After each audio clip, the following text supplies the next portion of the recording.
This is On the Sidelines with Box 13.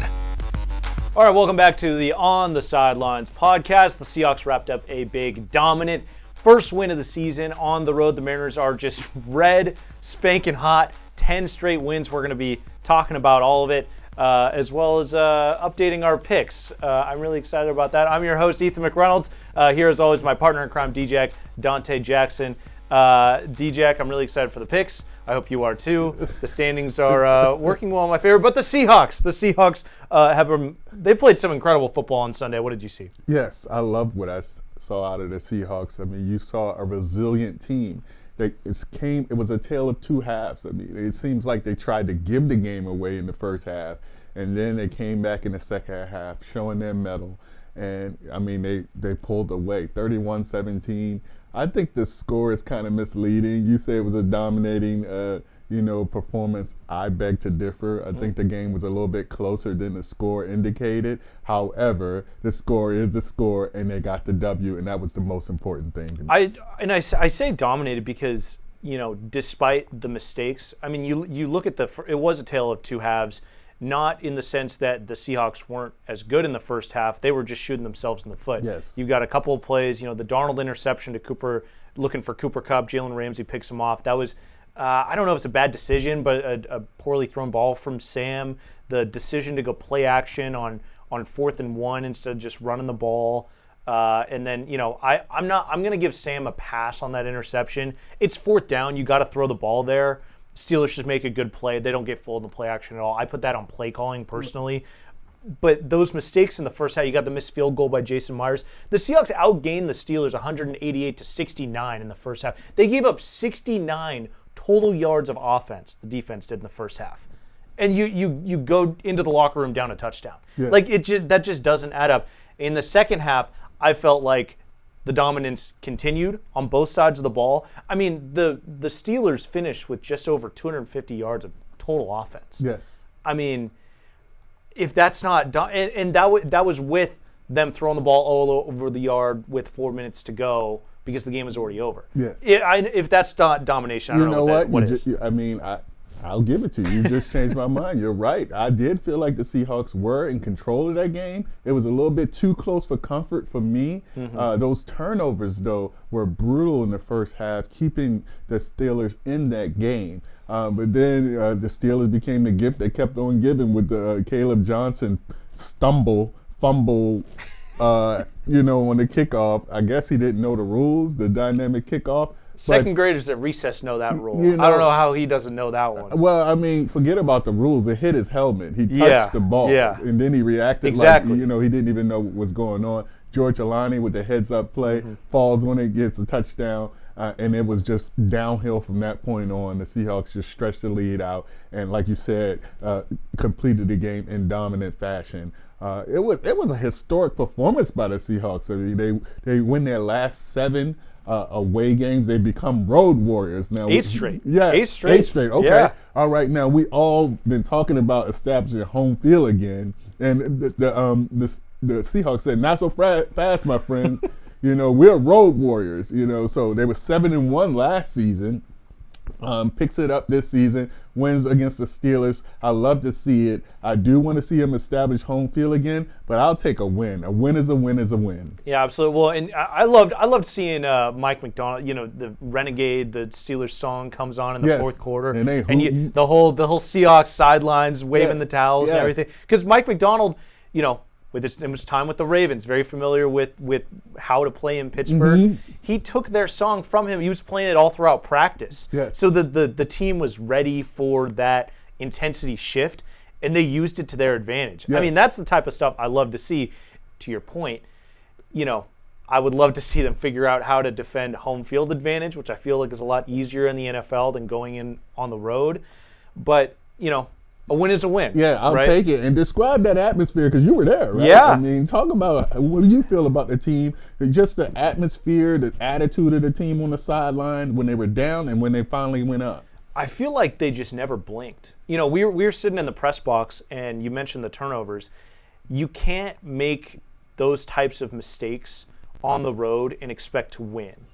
And yet, the Seahawks go into the locker room, you're just looking at the score line and the stat sheet, and it's just like, this doesn't match. Like, man, they're probably so pissed right now. And, we talked to them after the game, and it was like, they were just like, we just got to keep playing football. Like, they just didn't make it bigger than it was. You know what I mean? Like, they had all the confidence in the world that they were going to come back and continue to play the way that they were playing, because they were playing good football. It's just a couple of plays here or there, bad bounce. The interception, I think, was a little bit unlucky on that fourth down. So that's my biggest takeaway, is the confidence never wavered. And I think that speaks a lot to how Mike Macdonald has these guys playing and the culture that he's instituting. It's all about the process. It's not about, oh man, that's a bad play there, I'm going to hang my head. Like, these guys are very trusting in the long-term process and trusting in their preparation over the offseason. So I came away with a lot of green flags with, obviously, big win for the Seahawks, but just overcoming that adversity. They dominated on the field, but it was deeper than that. Yes, and you talk about the coaching staff. It was deeper than that, because Clint Kubiak, he finally called a good game, if you ask me, in his second game. I say finally, but it's only game 2. He called the first opening drive, touchdown opening drive, and I believe over 20 games. I think it was 22 games that the Seahawks haven't scored a touchdown on the opening drive. I didn't even know that. I mean, that's kind of unbelievable. Clint Kubiak did that. He stuck with the running game. I would like to see them run a little bit more and be a little bit tougher, the offensive line. I give them a so-so grade for week 2.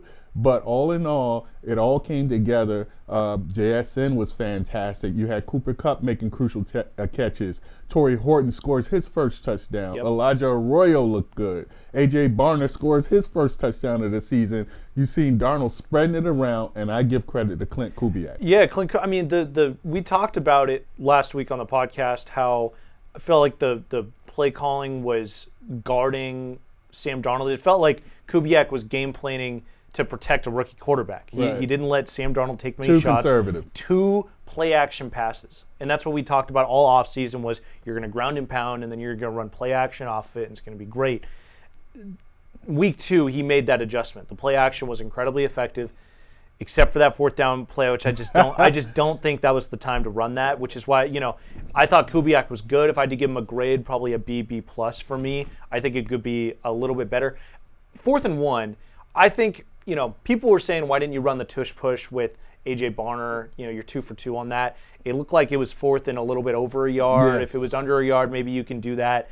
I wouldn't have been comfortable with the tush push there. Why not just run the ball? Yes. With Zach Charbonnet, your big bruiser, just go and run the ball. And if you look at the play, I don't know if the Steelers were sitting play action there or if they were just bringing pressure off that left edge, but it looked like there was a lot of room to run on the right side. So it's like, just hand the ball. And I don't know if Darnold has the power to check to that, or how all that stuff works, but run the ball. 4th and 1, be a running team. You need to establish your identity not only to yourselves but to the entire National Football League, right? Yes. Before you can then get cute, deviate off of it. Maybe week 6, 7 that works. And dudes are selling out for the run because you establish it, you commit to it, and you're really good at it. But until that point, I mean, you got to prove to yourselves that you're that running offense. Yeah, you got to be straight up. But I'm not even mad because of the fact that they did go for it. At least they tried to go for it. I like the decision there. The play call, we can say it was good. We can say it was bad. We don't know what they saw, what they were calling. We don't know if Sam Darnold audible about it. We just don't know that information. But the fact that they went for it is a change from week 1, when it seemed like they were way too conservative and didn't trust their team. They trusted Darnold. The only thing I'm going to tell Darnold is stay away from Ramsey, man. That guy is a Hall of Famer, one of the best quarterback to do it. I don't know. Yeah. He had the 1 pick, but if you look at there's a lot of numbers floating around on social media of when Jalen Ramsey was targeted. I mean, JSN had 7 of his catches on him.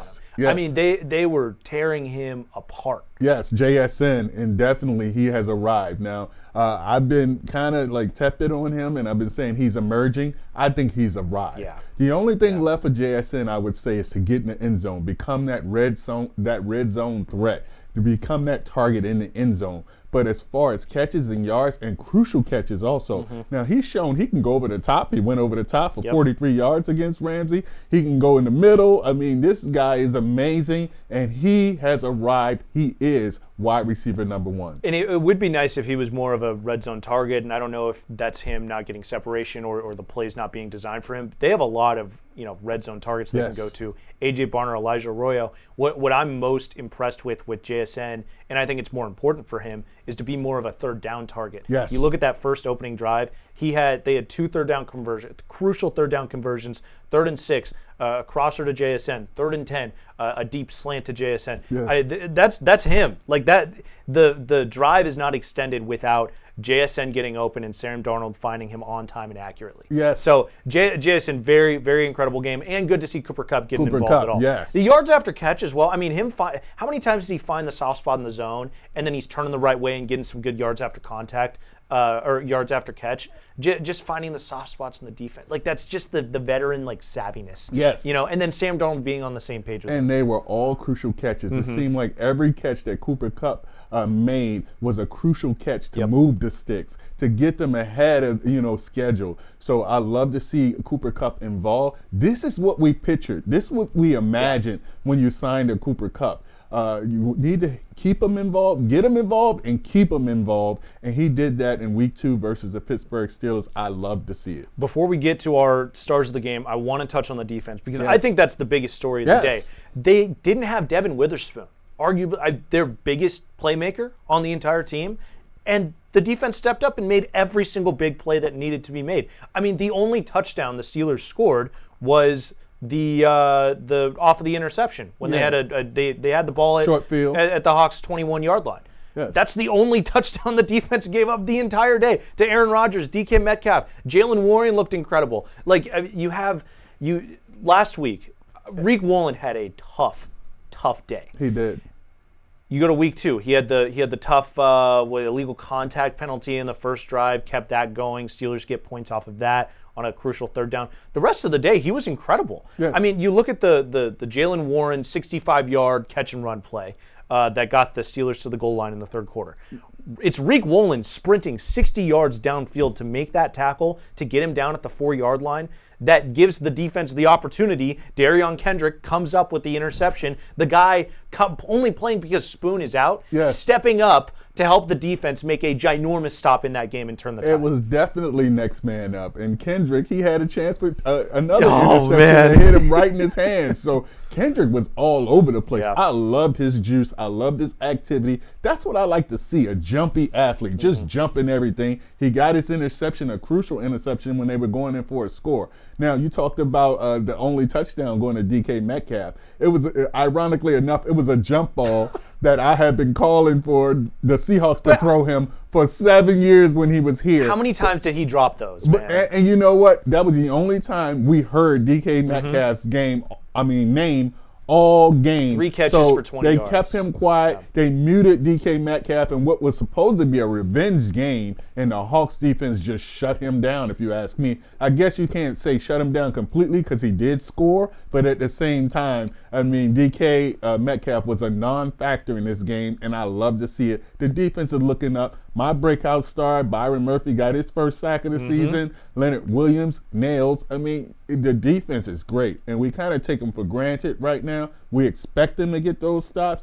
and there's so much attention on the offense, but let's go ahead and give the defense their flowers. They were great yesterday. Yeah, well, you mentioned Byron Murphy. He's actually my pick for my star of the game. Okay. So a sack and a half. He had the 5 pressures. He was incredible in the run game. Yes. And it was really funny in the locker room. Hawk blogger Brian Nimhauser was talking to Tyrese Knight right next to Ernest Jones, and he said that Murph had a sack and a half. Ernest Jones overhears it just as Towel stands up and is going, "Murph, sack and a half?" Like he's trying to find him, goes and congratulates him. He didn't even realize. Byron Murphy was incredible. He was all over the place. He's been talking about how over the offseason he's been working on his pass rush moves and everything. It finally paid off. I feel like the interior pass rush is so important. You've got Byron Murphy, Jaron Reed with a sack. Leonard Williams coming inside at times was really impressive. So that, the secondary did step up, and Josh Jobe, I feel like we should mention Jobe his had name. a great two game, two very impressive weeks. Yes, Jobe. So the secondary has been really good, but what sets the tone is the defensive line.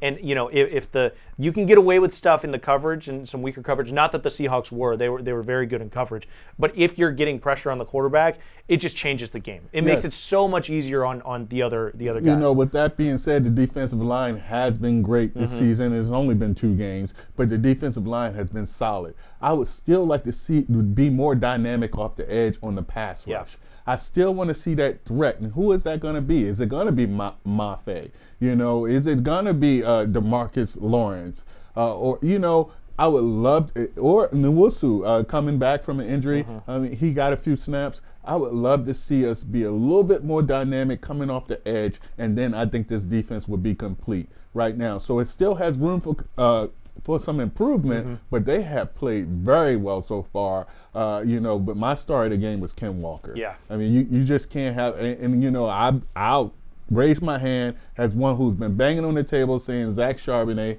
should be the one that starts the game and sets the tone. Well, Ken Walker said, hold my beer, and went ahead and had 105 yards. And I love to see it. I'm not mad. I'm a fan first. 13 carries. Yeah, I love to see Ken Walker get off. This is the Ken Walker that we wanted. This is the one that we've been screaming for, the playmaker, the dynamic runs, that third and goal, 19 yards out, I believe. He went ahead and took it in the end zone with the pitch from Darnold and took it up that left side all the way to the end zone. You love to see Ken Walker get off. Hopefully he can sustain this for the rest of the season. And I like the split. Also, it was almost even. Charbonnet had a few more carries than Ken Walker. I love the split right now, but eventually they will have to focus on one of these running backs, one or the other. But right now, just to keep Ken Walker healthy because of his durability issues throughout his career, I say keep the 50-50 or close to 50-50 as possible, but I love to see Ken Walker get off. He's my star of the game. That is funny that you name him as your star of the game when this is our stars of the game for next week. But you picked Zach Charbonnet to be your star of the game. Watch. Yes. What happened with Charbonnet? I have no idea. If you catch me in a moment, I would say it was play calling, to be perfectly honest. Now, I noticed you were tossing to Charbonnet going east-west, and the Steelers are a fast defense. They were beating them to the edge and stopping Charbonnet, and you were handing off to Ken Walker going north-south. It made totally no sense in the first quarter, first half. The way they were using Charbonnet, he's not going to beat you to the edge. Right. That was more Ken Walker's game. So it seemed like they flip-flopped the game plans for the running backs, and it worked. So I can't argue with it. If it worked, I can't argue with it. Although Charbonnet averaged less than a yard a game, I picked him as my star of the game. He did get more carries than Ken Walker, but he was ineffective. Well, and he got a lot more snaps. I feel like it's similar to last week where the run blocking is just better on certain plays than others, and this week it just so happened that Ken Walker was in on those plays and he was making things happen. I don't know if you follow Brian Baldinger on Twitter. I do. Yeah, Baldy's breakdowns. Yes, he did 2 Baldy's breakdowns for the Seahawks, and he covers everyone. Robbie Oots with a double pancake. Oh man, Charles that was Cross was moving dudes off the line of scrimmage. Gray Zabels get on the 3rd and goal from the 19, the toss that Ken Walker took to the house you were talking about. Gray Zabels down at the 2-yard line blocking dudes. Still blocking. I mean, it was absolutely incredible. So I love the way that the offensive line played. And sometimes I feel like that's just how the cookie crumbles. And let me add though, the Seahawks, you have one in Gray Zabel. Yeah. I think he comes as advertised. For those of people, including myself, who was kind of reserved, hey, he come from a smaller school, how will he perform? Gray Zabel is the real deal. He's been blocking pretty well. I mean, he's had great grades so far in his first 2 games of the season. I think we have one, y'all. Yeah, absolutely. Oh man, I forgot what I was going to say. But yeah, so the Seahawks big win. It was a dominant all-around performance, really. Let's move on. The Seahawks get the Saints at home. this upcoming week at Lumen Field. The Hawks are heavy favorites, Yes. But the Saints are not just some rollover team, right? Yes, the Saints have played both San Francisco and the Arizona Cardinals. Ironically enough, division rivals of the Seahawks. They have played them well. I mean, they've only lost, 2016, and I think, 23 to, I'm not sure I have the score here. One possession game. San Francisco, 26-21. Arizona Cardinals, 20-13. You know, Spencer Rattler, he threw 3 touchdowns against San Francisco, but he had a crucial fumble. So, and they have weapons. Chris Olave and Alvin Kamara. Those are 2 great weapons, especially Kamara. I mean, I know he's a little older running back, but he's still effective. He had 99 yards on 21 carries against San Francisco. They gained 307 total yards against San Francisco, which is more than the Hawks. Definitely when they played them. So common opponent, the Saints actually played the 49ers better than the Hawks did. And I'm going to say the same thing I say about the Mariners. You're not good enough to take anybody for granted. The Seahawks right now, in this point of the program, you're not good enough to overlook anybody. The Saints will come in and play you tough. But with that being said, I expect the Seahawks to come in and put the smack down on the Saints. Yeah, this is a game the Seahawks need to win, but as you mentioned, it's not one that they can take for granted. And I feel like the spread, the Seahawks are like 7 or 8 point favorites. Wow. I think that's a little misleading. Yes. Spencer Rattler is playing better than people expected him to play. And this defense, they've got some weapons too. Carl Granderson, defensive end, he's tied for the league lead with 3.5 sacks. So the tackles are going to be getting some work. Cameron Jordan, we all know his name, former All-Pro on the edge. He's also a name to keep an eye on. So this offensive line is going to be, they got to be up to the task this week for sure at home. Yes, you got to respect your opponent, no doubt. On any given Sunday, that's what they say, right? That's the saying, right? But at the same time, this should be a get-right game. I want the 12s to get right and be loud. Yes. I want Sam Darnold to have a turnover-free game and just let it loose. Ken Walker continues the pace that he set in week 2, and Charbonnet get back on track and get less than a yard of carry. Yeah, with that, with that, who's your star watch for Star this watch? I'm looking for Elijah Arroyo, the rookie tight end. He had 3 targets, 2 catches, a 26-yard catch and run against in the week 2 against the Steelers. If you saw that catch and run, and you saw the couple catches that Aurora got, you would be silly not to get this guy the ball. I mean, he looked dynamic with the ball in his hands. And along with Barner and Aurora, they have a chance to have one of the top young tight end groups in the league, if you ask me, because Barner, I love him. Yeah. I love his size. I love the way he blocks. He's a sneaky fast. He can catch the ball, so he must be a great route runner. I ain't going to sit here and act like I know what I'm talking about with that, but he gets open, and I love Barner also. So with him and Aurora, but look out for Arroyo this coming week. That's my star watch. Yeah, Barner's got a lot of size, as I found out over the weekend. He's a tall dude. Didn't know he was. He's all of 6'6". Let me tell you right now. My star watch, Derek Hall. I think so. Derek Hall, he's tied for 3rd in the entire NFL with 4 quarterback hits through 2 games. Doesn't have a sack yet, but he's getting to the quarterback. I think this is the game where he breaks out. Now, I will say, it looked like coming off the field he was battling some sort of lower body injury, and Mike McDonald after the game said that there's no new injuries, but then he corrected himself and said that there are some injuries that popped up. We're going to find out later today. I have a feeling Derek Hall is going to be on that injury report. Right. So if he's able to go, Derek Hall is on my star watch. The Saints tackles, I've been reading, people are saying they're like turnstiles. So as similar to the Steelers with their issues at tackle, Troy Fautanu, former Husky, and Broderick Jones, the Saints having similar issues at tackle. You mentioned, you want to see more pressure off the edge. I think Derek Hall is the guy to get that going.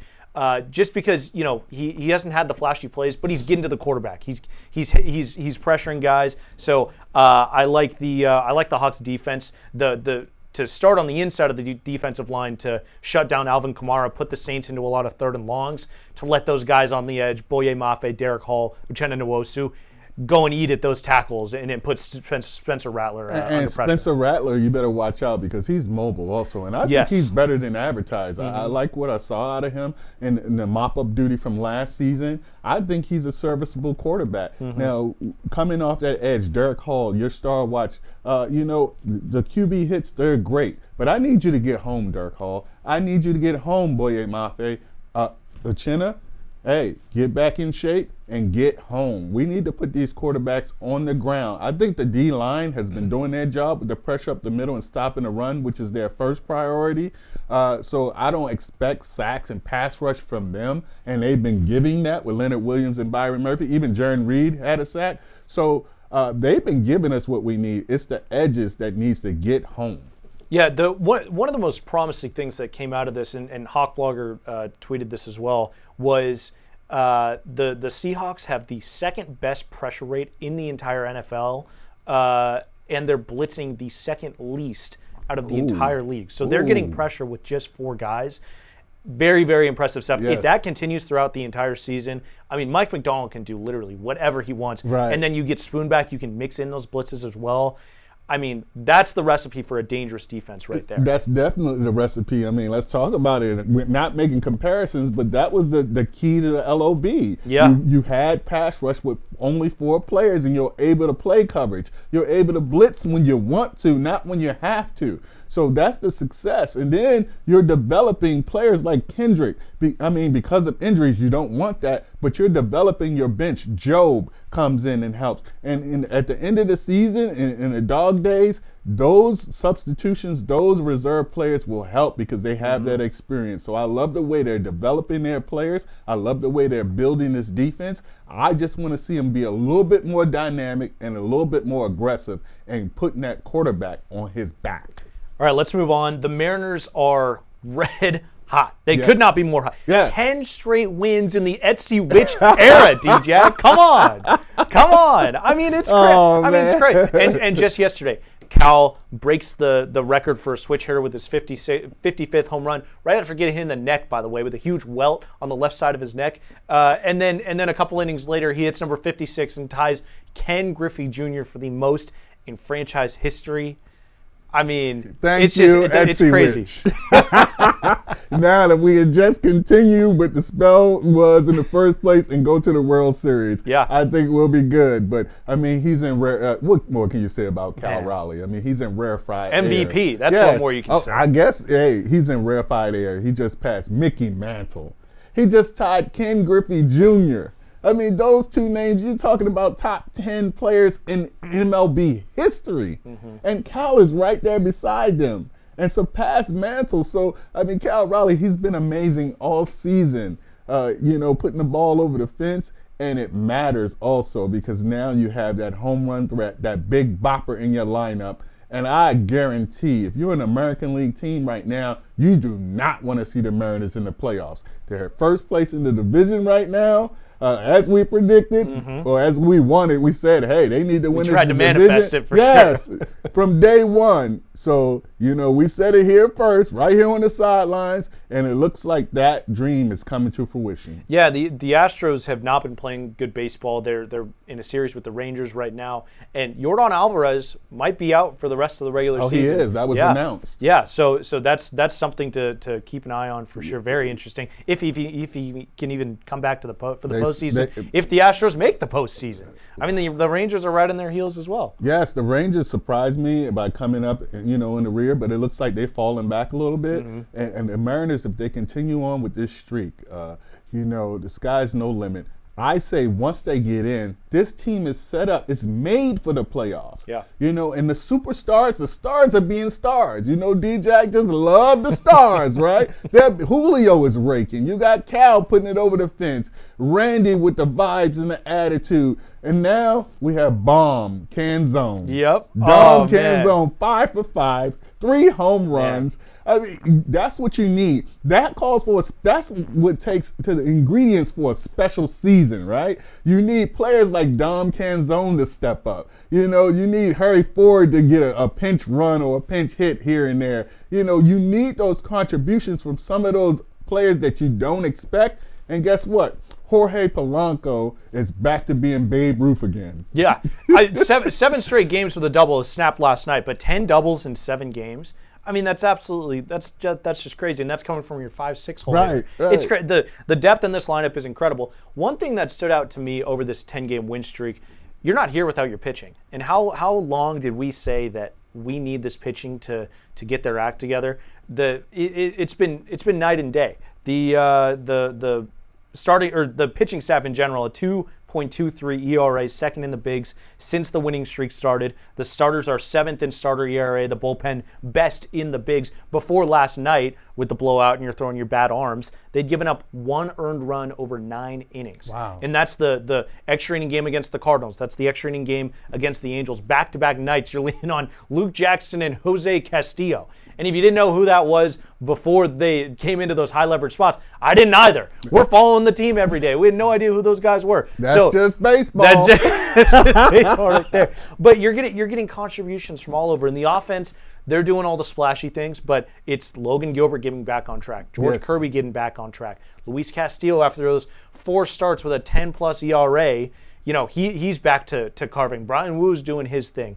Logan Evans throwing a rehab start. So a lot of things looking up. And then, the offense has just been incredible. But they're not doing that without the pitching staff backing them up. And this is the Mariners team that we envisioned, where the pitching was leading the team and the bats just came to life. Mm-hmm. And this is the Mariners team that not just the American League, but the MLB, Major League Baseball in general, are scared of. Yeah. You better be scared of these Mariners, one of the best lineups in baseball right now, and the arms are certified. We always knew what they would bring. They just couldn't get on track, and finally it seems like they're getting their health back, they're getting their groove back, and you love to see it from Logan Gilbert, especially because that is our ace. And Brian Woo has been the rock all season long, and he continues to be that. But if we don't have Logan Gilbert throwing like he has been recently, I don't think this team is looking up. So Logan Gilbert is key. George Kirby is key to this team.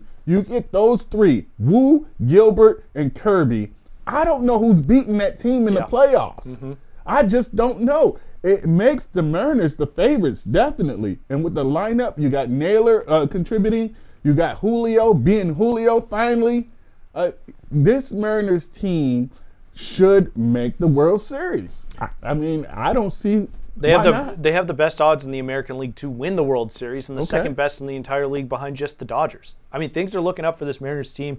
We mentioned they're a half game up on the division on the Astros, just 11 games to play. They sit in the division lead, and they're just 2 games back of the Detroit Tigers now for a bye into the American League Division Series. Wow. So, I mean, there is a lot at stake for the Mariners here, more than just the division. I think you got to take care of business with the division before you can start looking at the Tigers. But the Tigers are within reach now, and you just win games. It's going to take care of itself. Just walk them down. Just continue to do what you do. Just walk them down. Don't do anything special. And the Mariners, I mean, it's been a hodgepodge of wins. You won them close in extra innings. You blew them out, scoring 18 runs. Yeah. So you've won every which way in fashion. It showed this league that you are not to be played with. And I love the attitude also. Mm-hmm. And you can't forget about the Etsy witch. Yeah, absolutely. 10-0. Yeah, 10-0. Yeah. Hey, listen, I'll be the first to admit, I wasn't on board. I said, Etsy witch, that's kind of sad. And Ethan told me, hey, there's nothing sad about it as long as they keep winning. Guess what? I'm with them. I didn't think it'd be 10-0. They won the second game. I was like, okay, this is pretty fun. They won 10 in a row. I mean, it's crazy. So the Mariners are going to wrap up this series with the Royals, and then you go to Houston for the biggest series of the year. Yes. So, head-to-head. Man, a lot to come this week. We're going to break it all down for you next week. Next week's podcast is going to be pretty fun. Yes. Let's go to the Storm really quick. They're in the playoffs, and I thought they were just going to get swept. They lost by 25 in Game 1. I'm like, season's over. They showed a lot of fight. They showed a lot of resilience in Game 2. Yes. A 14-point fourth quarter comeback, or second half comeback for the Storm. They were down by 14 in that game. They snapped a 17-game winning streak by the Las Vegas Aces, come back to win, and Skylar Diggins went off. Neko Gumake went off. Dominique Malonga went off. double-doubles in both Game 1 and Game 2. She's the only teenager in league history to have a double-double in the playoffs. She now has 2. Noelle Quinn's playing her more, and I think it's paying off. She was in the game down the stretch in an elimination game in the playoffs. And hit an and one layup to put them up. To give him the lead. Yes. I mean, what more can you say about Malonga? What, all rookie first team this year? It has been announced. Congratulations to Dunkanique. All right. But I watch her on the floor. She is a problem. Her size, her versatility, her athleticism, it just jumps off the screen. She can guard anybody on the floor. Yep. That's 1 to 5. Yep. They have a unicorn in Malonga, definitely. And the way Noelle Quinn has inserted her into the lineup, giving her more and more responsibility, more and more time, it has paid off with double-doubles. The second half of this season has been all about Dominique Malonga and her development, and you love to see it. And then the veterans came through. Agwumake, Diggins, you know, the usual suspects. This is what you get paid the big bucks for, you know, and Skylar Diggins comes up with, you know, the pull-up jumper with 4.2 seconds left, and guess who missed the three-pointer at the end? I'm getting petty, but yes, that's what they call me, Petty Murphy. Jewel Lloyd misses the shot to give the Aces a chance to tie the game, and I love to see that also. And the crowd was going bananas at Climate Pledge. I mean, like, it's nothing new. We have the best fans in the world.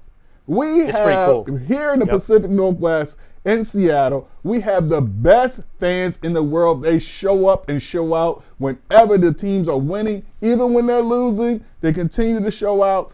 Congratulations to the fans, because you deserve this. I think it would have been really easy for this fan. I mean, I had given up on the season before Game 2. Game 3 is going to be really hard, but you have a chance. Yes. Right? Like, that's all you can ask for. You're telling me you got a chance. Yeah, it would have been really easy for this Storm fan base to be upset, disappointed, and in my opinion, rightfully so, about how the second half has gone, because the talent on this team, we talked about it, does not equal the 7th seed in the league, barely making the playoffs. They deserve better than that. They are better than that. But they showed out last night. They showed Sunday. And they didn't get swept, you know. And so Malonga has her first playoff win. I mean, the first of many, hopefully. I hope. Yep. Definitely. She's definitely the future of this franchise. But the now is Skylar Diggins. And she showed up. 26 points, 7 assists. Yep. Was the leader, made big baskets all night long, including the game winner. We know she's a gamer, and she showed up. Nneka being solid. She had a double-double, as usual. You know, 24 points, 10 rebounds. I saw her hitting a 3 from the corner. Just big shots from the whole team. They stepped up. I've seen Erica Wheeler make some significant contributions also. This was a total team win right here, Ethan. And I think they can go to Vegas on Thursday night and close out this team. I think they can do it, definitely. Well, the biggest thing that stands out to me about Dom's game is, you know, you put her in the pick and roll and she's incredibly dangerous. You see, you know, the defense in that two-man game, they're sagging off so much. I mean, there were a couple times where Skylar Diggins running the pick and roll and she's just wide open at the free throw line for a mid-range jumper, uncontested. Skylar Diggins is not going to miss that. A couple of times it happened with Erica Wheeler as well. So it's like, you know, the double-double, 12 and 10 for Dominique Malonga in Game 2. I mean, those are Dominique Malonga's points right there. It's because of how dangerous she is in the paint, and you know, with how big she is and her physical prowess, if she's getting the ball down there, it's over. And the defense has to respect that so much. It opens stuff up for other people as well. And she's only going to get better. She's still a rookie. She's 19. 19 years old with so much potential. And you know, when the season started, I said, hey, I think she can score 12 to 14 points a game. And we said, how? I said, just run the floor, Dominique. Just run the floor. That's probably 10 points alone in itself. And she scored the go-ahead basket doing what? Running the floor and one layup. So if she continue to just do the little things, she is a problem. Her size, her length, even on the defensive end with the blocks. I love the future of the Seattle Storm and Dominique Malonga, and this is just the first of many. Even if they can't get past the Aces this year, which I expect them to on Thursday night, but even if they don't, the future is still bright for the Storm. The question remains, do we see the Storm of the second half, or do we see the Storm of the other night in Game 2? In Game 3 against the Aces, the hottest team in the WNBA. I think you see the Storm of last night, or I'm saying the last game that they won. Definitely. Why? Because you got 2 or 3 game gap. You only have one opponent that they know very well. Now, our problem with this lineup was we felt they were a little long in the tooth and they were running out of gas. Now you get that rest in between these games. You know this opponent. It's not a lot of scouting reports going on here. You know this opponent very well. They know us very well. You're not tricking them with any kind of plays. You got your rest. You got your 2 or 3 days rest.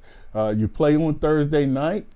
The travel is not long to Vegas. I think this team will be rested and ready to play, and I like the matchup. Definitely. You got Malunga and Gabby Williams going against Asia Wilson. When you throw 2 defensive players, the difference in those players, you got Gabby Wilson Williams with a little faster, a little bit more athletic.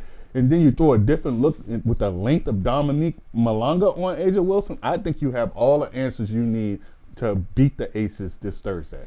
I hope you're right, because game one was not that long ago, and it's hard for me to forget that. Awesome game two, yes. But man, you lost by 25 there. Yes, and let me say that's something. Embarrassing. Let me say that though.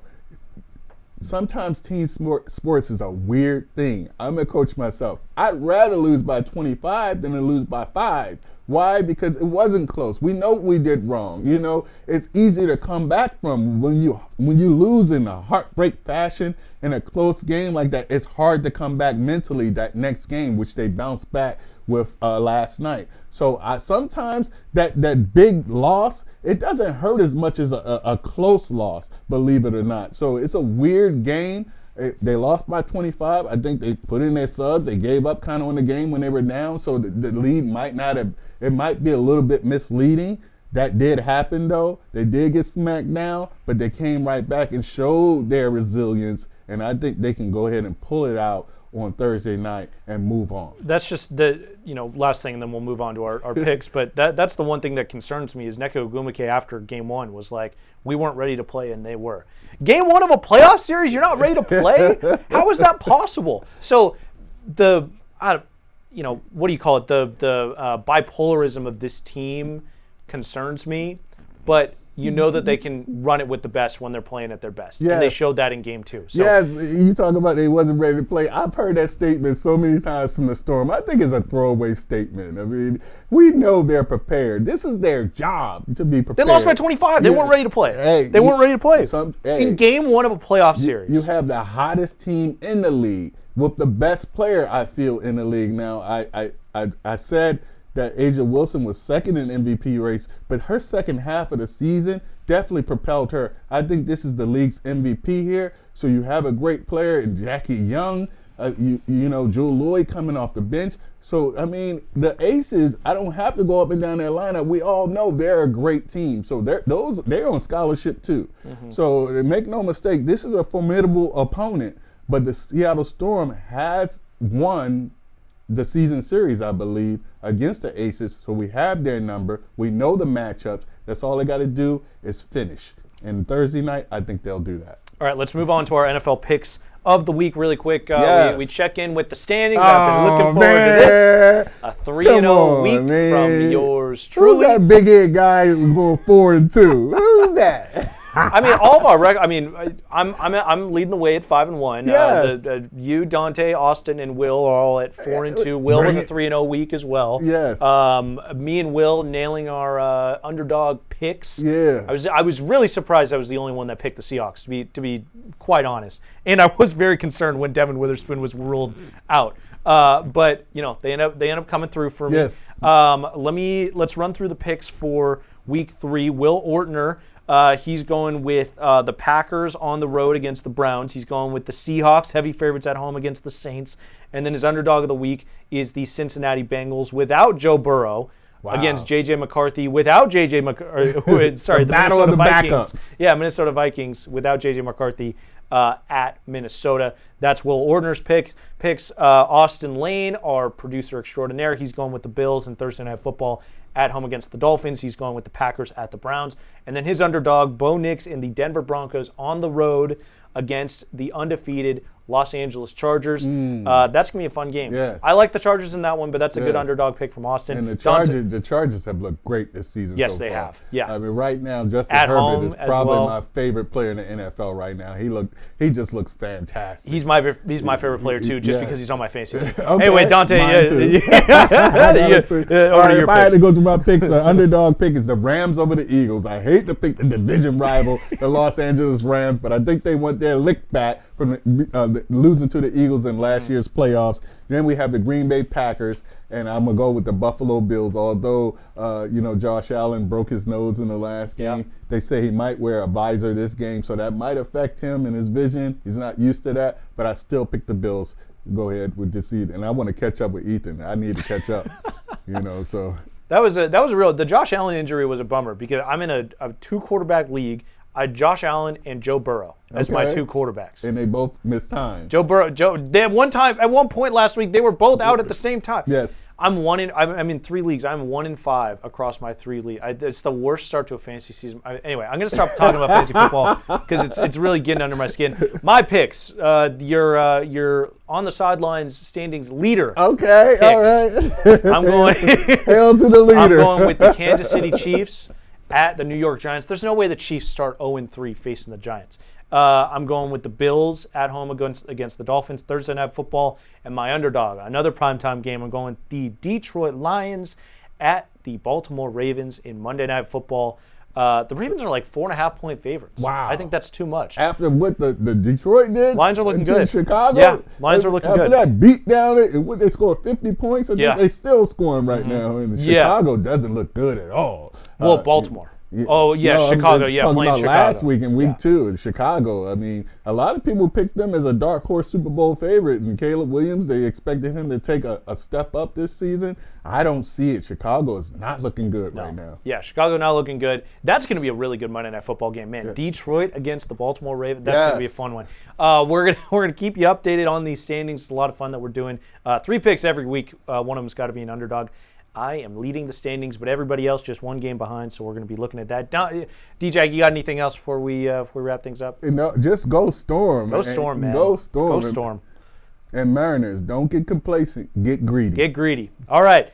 That's going to do it for this episode of our podcast. Episode 30. A lot of fun. We love bringing you this content every single week. For DJ Dante Jackson, I'm Ethan McReynolds. We'll see you next time on The Sidelines. Let's go! On the Sidelines is available wherever you get your podcast.